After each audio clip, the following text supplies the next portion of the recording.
suspended, I think it's like.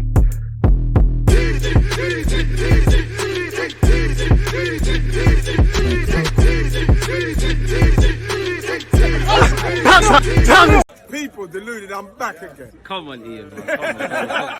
Just as the big man said there himself, people deluded, I'm back again. I hope you're doing well and safe. Good morning, good afternoon, good evening, and in some cases, good night. Please do me a favor, smash the like button, get comfortable, and let's actually read the news or football's latest talking points. I was sat here at the end of my day just reading stuff on Google in relation to the world of football, and I thought, you know what, I might as well go through it with you lot. So yeah, do me a favor, any comments, shoot them in the comment section before and after the vid. Smash the like button, subscribe if you're new, and turn on your notifications. Now I know you've all seen this mad stuff that's happened with Messi. You lot know my thoughts on PSG, and I think they're a good club, a big club with heavy supporters. I just feel if they want to, they are part of the Europe's elite clubs, but in many ways I don't think they are. Respectfully, you don't have the prestige of Real Madrid. You know, Man United are falling over, but you know, I never say it to my United supporting brethren, but if they got it together, they've got that prestige. Bayern Munich, it goes without saying, and plenty of others.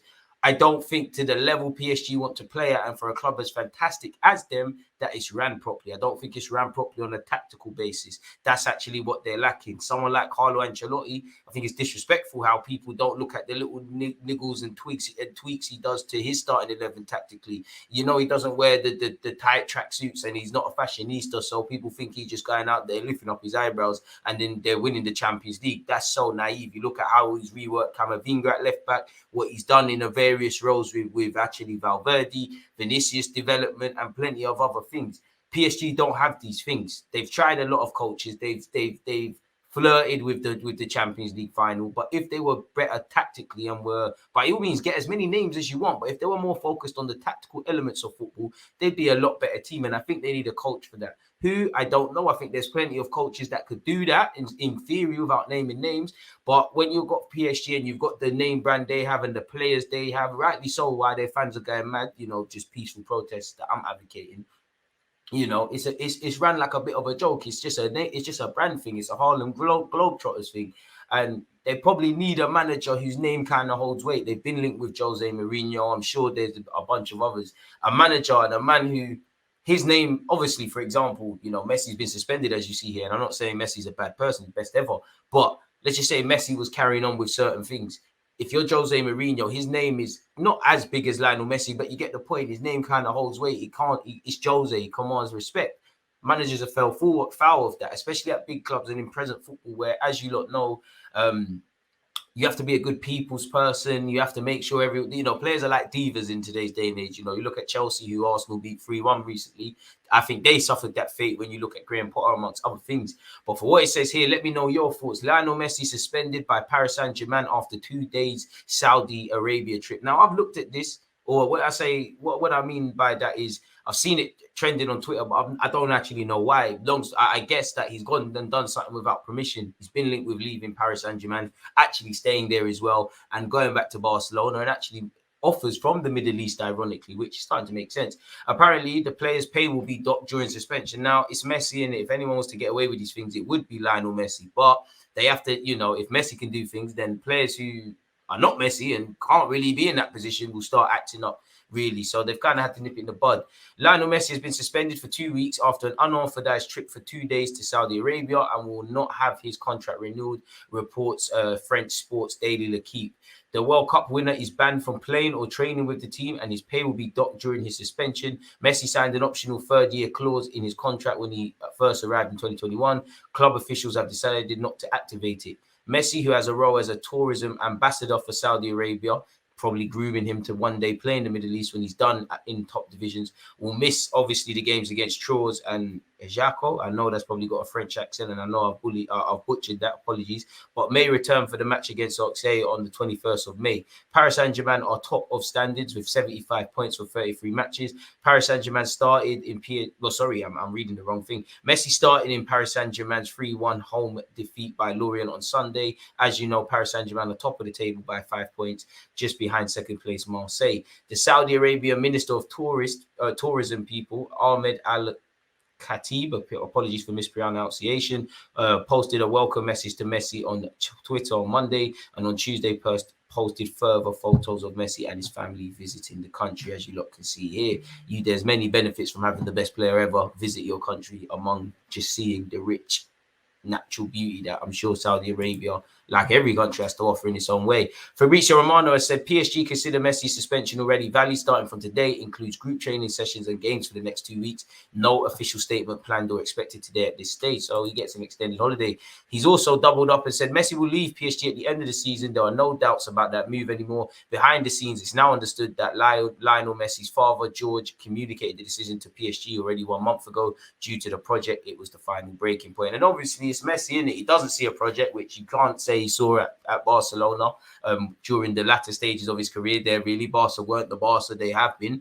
But kind of what I'm alluding to, you know, once you get there and you see the nuts and bolts, it's been a football club taken away from the fans and just looked at as a brand, really and truly. That they've taken away the soul from the fans of the football club, and for the team, there's no soul, there's no real identity beyond improvements. You know, they've developed a lot better in their pressing metrics in the last 12-18 months, but there's not really a brand or a style, you know, and a team that has Lionel Messi deserves that. So among other things, I doubt from what you read, his family have fully adjusted to life in Paris and probably yearn to return to Barcelona. You don't see a sporting project from a lifestyle point of view. We've got to remember, this is a job. It makes sense to leave, doesn't it, people, really and truly? If your family's not happy, you're not happy, you're not convinced in the company's mantra and what you're doing day in, day out from your 9 to 5, you're going to be depressed in sense at times, people, and be very upset. So it makes sense. Of course, I'm not saying Messi is depressed and he is in a unique position playing as a footballer, but you've got to remember, happiness in essence is everything in life, people. Without happiness, we're robbed of ourselves. That's why we do a lot of things. A lot of people hate their 9 to 5s, but they will, you know, do that because that pays for their season ticket for whatever football team they support, that allows them happiness, essentially. So yeah, and also PSG fans, as I'm sure you lot have seen already, are not happy, people. And there's several chants. Apparently, they've been outside Neymar's house. They want Verratti to leave. They want Neymar to leave. Clearly they want their club stripped back. You know, you look at a number of young players or talented French players. Not all of them, but a lot of them have been at Paris Saint-Germain. And how have they all slipped through the cracks, really? But Fabrizio said PSG condemns with firmness the intolerable, insulting actions of a small group of individuals. Nothing can justify such acts. Full support to the players and management after this shameful behaviours. PSG fans also went to Neymar's house to demand he leave the club. Apparently, Al Hilal in the Middle East have offered more than 400 million euros per season to Lionel Messi, and it was 1 month ago. So, you know, there's branding purposes behind that, really. So we'll have to see. Keeping up the theme with PSG, allegedly they're in talks to sign Jose Mourinho. You'd imagine Galtier's days, regardless of how the season pans out and what remains of it, are going to be extended, and they seem numbered. But, you know, Jose Mourinho is starting to be linked, and he was actually linked with a return to Chelsea, among other things. He's always going to be a man in high demand. Looking at Jude Bellingham, you know, Real Madrid, someone, you know, no one's getting a chance, really. You got Camavinga, Valverde, Tchouaméni, Jude Bellingham potentially, and I'm probably missing out one amongst all the other stars, Vinicius and whatnot, probably going to get Haaland and or Mbappe or one of the two. It's crazy what they're building. Real Madrid are close to completing a deal to sign Jude Bellingham, confirmed. Negotiations are progressing to the final stages. Personal terms are also almost agreed. Again, Jaume Calafant, who's a well-respected agent scout among everything at Real Madrid, influential in bringing in Vinicius, Rodrigo and several others, and many more, you know, has played a crucial role. There's a new meeting that has been scheduled for Jude Bellingham, and it makes sense. You know, I would say for Jude now, this is the first stage in your career, and you've seen it at times. Vinicius has gone through scrutiny. Obviously, you know, you saw Jude Bellingham in line for a lot of criticism against Chelsea early on in the Champions League. Rightly or wrongly, that's every day at Real Madrid. You know, it's not just about being good, it's about being consistent. You know, he is a fantastic player and is shown on the world stage at the World Cup. And that was probably even further confirmation how good he is. But you've got to remember the psychological things, respectfully to Borussia Dortmund. And, you know, Jude Bellingham can't exactly walk down the street and not be noticed. But it's very different playing for Dortmund or Birmingham, respectfully, and playing for Real Madrid. Everything you do is scrutinized. Even things you do well, sometimes that's not enough, really. And it's gonna be different. There's gonna be a wealth of expectation. Probably gonna get a lot of football, but have to be very patient. You know, you're seeing that. I knew I missed one out. Tchouaméni has gone through a lot of. You know, he's going through a tough moment. missed a vital penny at the World Cup, not really been consistent as he was when he first joined Real Madrid. We've got to remember the present day, it's all about the potential you can be in the future, not necessarily what you're doing now. And he's excelling and, you know, doing well, but there's the scrutiny psychologically. You're going to have to be patient because obviously they're getting on, but you've got Modric, Kroos, Valverde, several players ahead of you. I think it's a great move. He's living the dream. You know, he'd been in his boy club in Birmingham, gone to Germany, learned, added foundation, playing for England and whatnot, and a crucial player at that.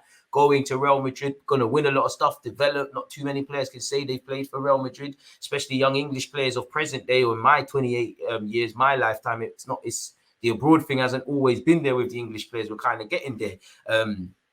And as a young English lad, I'm sure he wants to play in the Premier League, but there's numerous things you can achieve and do playing for Real Madrid. You know, you join an illustrious group of people who have blessed them shores and played for that club and donned the white kit and things like that. So it's an elite move. How much it will cost, I don't know. He's a man in high demand. You saw the Liverpool players trying to tap him up. You've seen Zidane invite him to the Champions League final. You've seen, you know, when he was going to Dortmund, Man United ruled out all the stops, got Sir Alex Ferguson out, gave him a tour of the training ground and all that. So yeah, I think he'll play in the Prem one day, but I don't know when that day will be, people, nonetheless. Once again, further confirmation. They want around 106 to 132 million. Now, he will, regardless of his form, I wish him the best. I hope he does well. He used to follow me on Twitter, and then on Instagram, and then he got bougie. He used to actually reply to my tweets, but big fan. And he'll always, you know, some players, it form, you know, you can't, for a Euros or World Cup, you can't just, form plays a massive part. But you can't just pick your whole squad on players in form. You can't just pick players that play well but are not in form. It's subjective. You're going to have to find balance. For me, Jude Bellingham is like Foden and Grealish. Like, and now I say it, Saka, I don't really care about their form. They should, you know, if they're playing week in, week out or doing what they need to do, but the stats and everything ain't there, they might need to be going off with England and playing in tournaments, really, and being available for selection. So I don't think he has to worry about a Euros move. But from a personal point of view, if you're an athlete, just like in any job, you want to be the best you can be. And at Real Madrid, working with the first-class staff, Carlo Ancelotti, learning from the players that you can learn from. There's so much. But you've got to remember, you know, that's to get to the long term. There are going to be teething issues and problems and, you know, adversity. You know, if you stay at Dortmund, which is not confirmed, if you stay at Dortmund, then your instability, you've got a Euros to be concerned about. You will get that move. You've got some stability moving, and maybe you're going to play at Real Madrid. Maybe you're going to be a bit part role. You'd imagine, at least initially, he's not going to be as important to Real Madrid as he is for Dortmund at the moment, as he learns and acclimatizes. But he knows that. He's already kind of made this sort of step from, you know, Birmingham as a young man. You can't forget the fact that this man is 19, you know, mature beyond his years. But he's gone, picked up from Birmingham, humble beginnings, mum probably cooking for him, dad taking him training to go live in Germany where man don't know the language, don't got no friends there. Yes, you're at the club, but I'd imagine at times being at the club can become a prison in the sense of, I know they'll put him in the best hotels, do all of that. But when your life is structured, training and all of that, you need that in life. You need structure.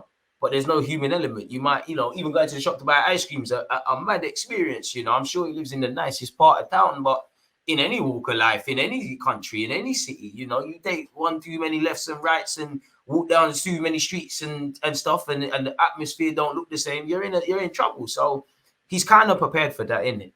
But 106 to 132 million is crazy, you know. Again, he's a great player and he'll be worth that. But in the present day, it's not necessarily what you're worth at this present, you know. It's in terms of your ability and your finished product. It's what you can be. And if that's the present day, then arguably that's that. You look at the fees on him, on Tchouaméni, on Fernandes to Chelsea, on just about any player, you know, for Caicedo, the fact that he's played 30 odd times for Brighton, or Declan Rice, you know, the fact that he's only 24, it's what you could be in the future. I'm not saying these players haven't done anything at this moment. I thought he'd go to City, but he's set to be one of the most sought-after midfielders, people. So, yeah, Liverpool withdrew from the race. It did seem like they could be front runners and things like that. When asked, the sporting director said, our highest priority is the Bundesliga right now. We want to become German champions. Everything else comes second. And that's a great way for him to go out. You win a title and you cut out. He's got 11 goals and 7 assists. And he can be a complete player, man. He can be a real player, you know, he's got captain. He's wearing the damn thing in the Dortmund thing. He could very well be an England captain. And as a mixed race kid, that would be nice, really. You know, and on top of my head, yeah, man, we ain't really been giving the man the captaincy thing. City feel he's the favourites. I think City will buy a midfielder regardless. Deco, who is an agent, and as you can see here in the summer, was part of the Rafinha deal. There can't be a conflict of interest here. Fabrizio Romano said he's the concrete option to become the new Barcelona director after somebody left. People, it's not been finalised. He's obviously got a great relationship with the club, obviously as a player and what he's been doing as an agent. Obviously a wealth of experience in South America, both as a footballer and as an agent, so he can help them in that regard. Maybe even helps them get Victor Rowe, but it's a bit of a mad thing, really can do anything over them sides there.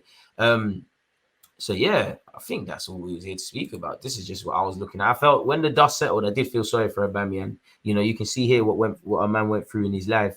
And the hottest loves in football have the coldest ends, essentially. Now, he's no idiot. He knew he was going to get booed playing for Chelsea. But when you consider the external factors and how, in essence, football is a relief for us football fans, it's a bit mad. And the coldest loves have the hottest ends, really and truly, you know. This is a man who was our captain. We loved him. He loved us.